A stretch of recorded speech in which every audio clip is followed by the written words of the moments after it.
Assalamu alaikum, dear students. I hope you all are fine and enjoying good health. Yesterday we read starting of the novel Robinson Crusoe written by Daniel Defoe.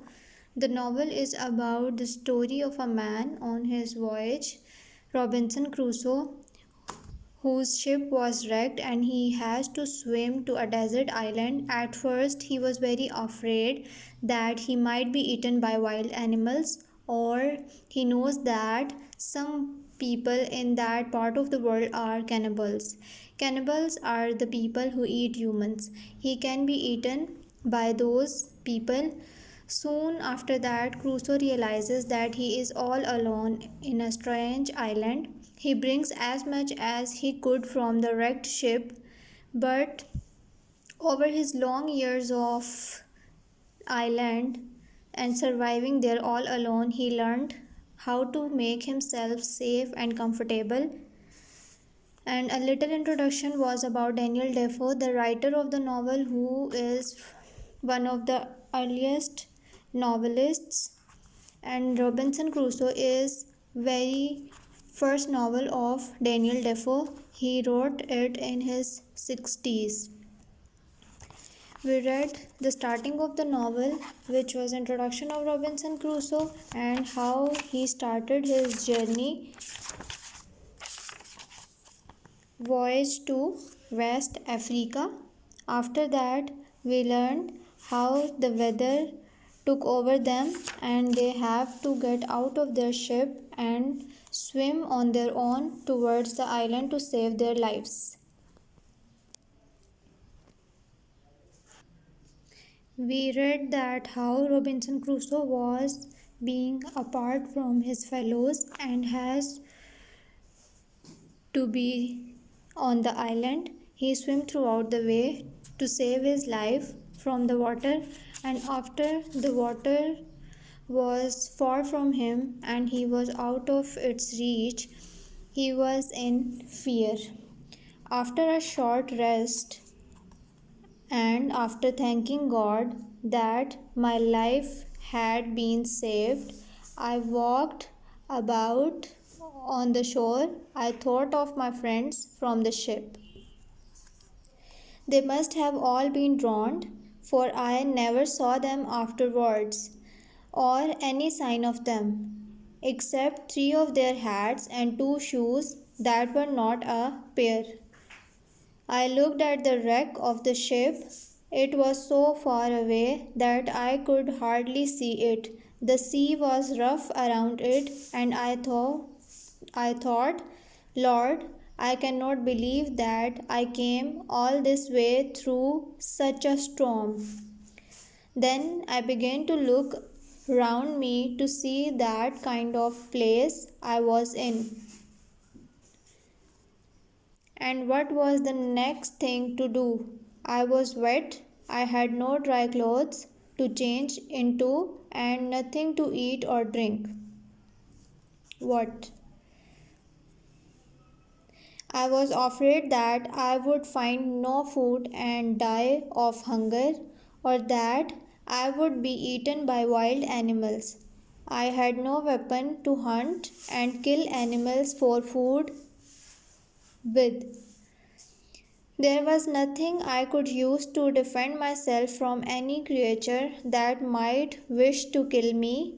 The only things I had were a small knife, a tobacco pipe, and a little tobacco in a box. I was so afraid that for a while I ran about like a madman. As it began to grow dark. I wondered what would happen to me. Night is the time when fierce wild animals come out to look for something to eat. The only plan that came into my mind at that time was to climb up into a thick, bushy tree that I could see growing close by the shore. I thought that I would be safe there. First, however, I walked a short way inland to see if I could find any fresh water to drink. To my great joy, I found a stream. I took a long drink and then went to find my tree. I climbed up into it. I tried to get into a position where I would not fall out if I fell asleep.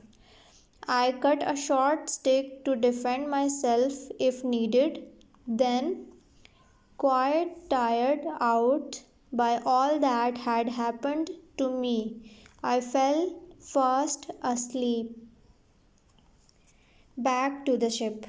When I woke up, it was already daylight. The storm was over and the sea quite calm. To my surprise, I saw that the ship had been lifted off the sand bank during the night and was now lying on its side by some rocks only about a mile from where I was. I wondered if I could get back on board to look for food and other things to help me stay alive.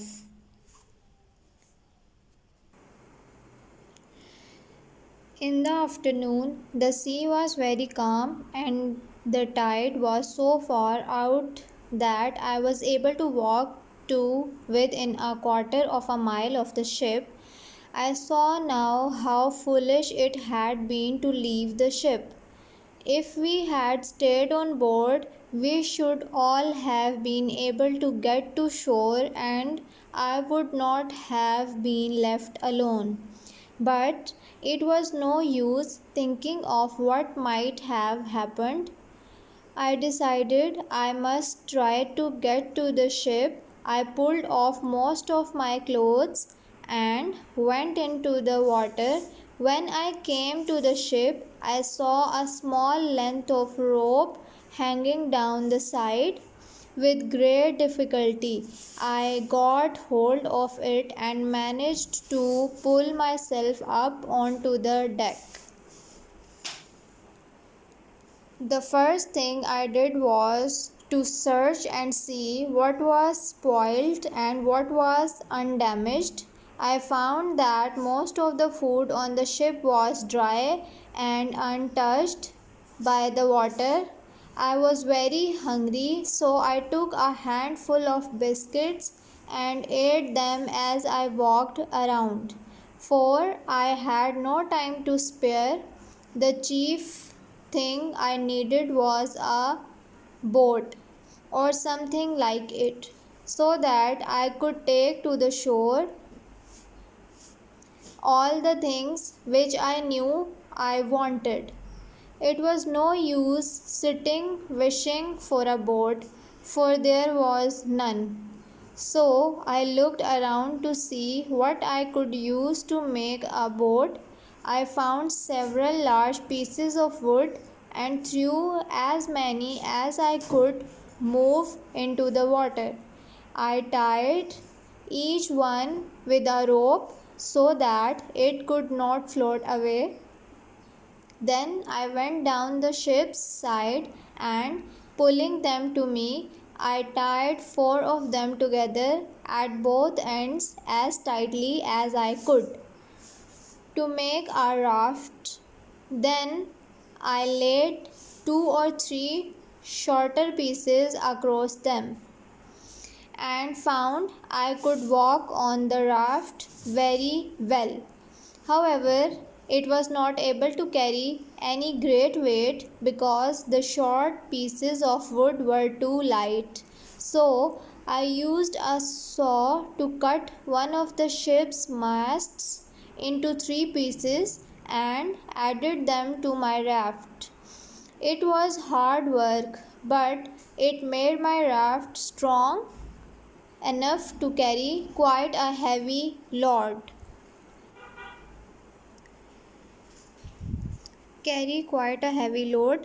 What do I need? The first things I put onto my raft were all the boards and small bits of wood I could find. Next, I took three wooden chests, which had one belonged to sailors on the ship. I emptied these and then filled them with food, bread, rice, 3 large Dutch cheeses, 5 pieces of dried goat's meat, and a small quantity of barley. The barley had been taken on board for some hens which we brought to sea with us, but the hens had been killed and eaten. I also found some rice and some wheat, but rats had eaten or spoilt it all. As I was working, I noticed that the tide had begun to come in, and when I looked to the shore, I saw that my coat and shirt, which I had left on the sand, had been washed away. I had swum to the ship wearing only my stockings and trousers. I decided I had better look for some more clothes. I found plenty and added some of them to the cargo on my raft. After a long search, I found the carpenter's chest. This was most useful, for it contained the tools I would need for working on shore. The next thing I looked for was some weapons and some ammunition. There were 2 good light shotguns in the cabin and 2 pistols.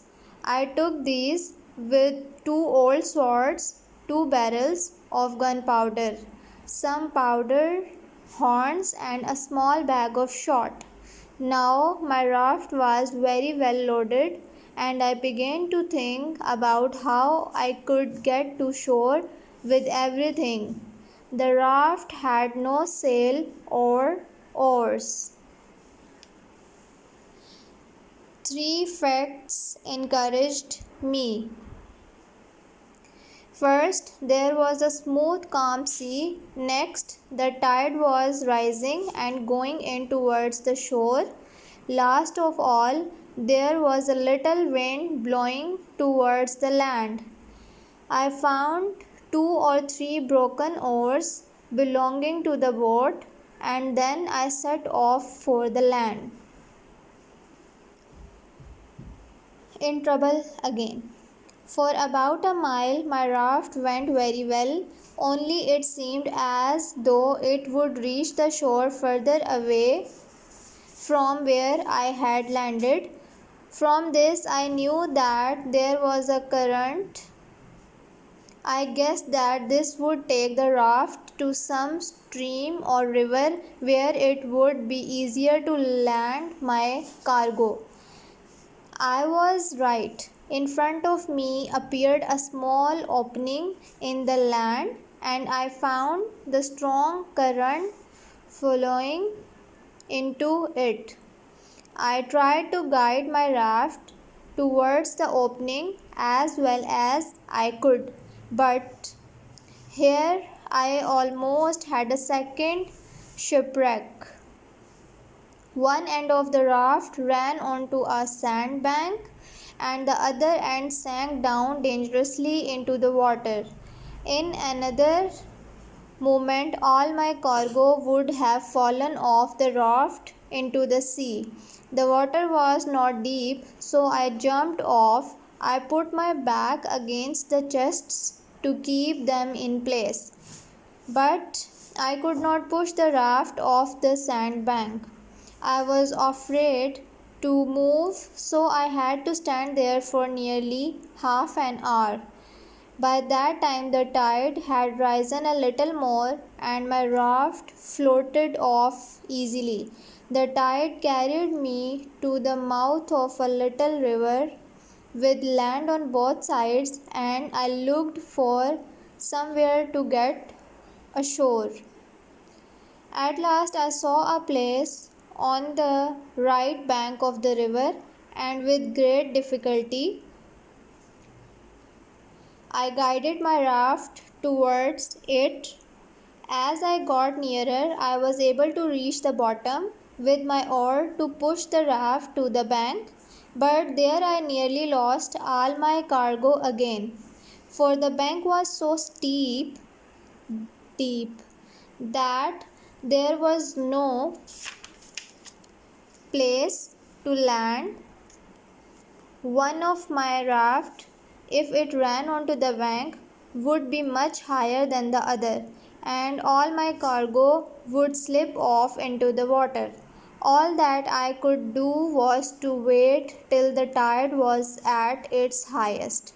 I held the raft with my oar like an anchor near a flat piece of ground, which I expected the water would soon flow over. At last it did, and I pushed my raft on and fastened it there by sticking my two broken oars into the ground, one on each side. There I stayed until the tide went out again, leaving my raft and my cargo safe on shore. What you people need to do is to make sentences of following words and also find their synonyms if you find them difficult. The words are fear, weapon, knife. Next page, the word is at the end, deck, bits,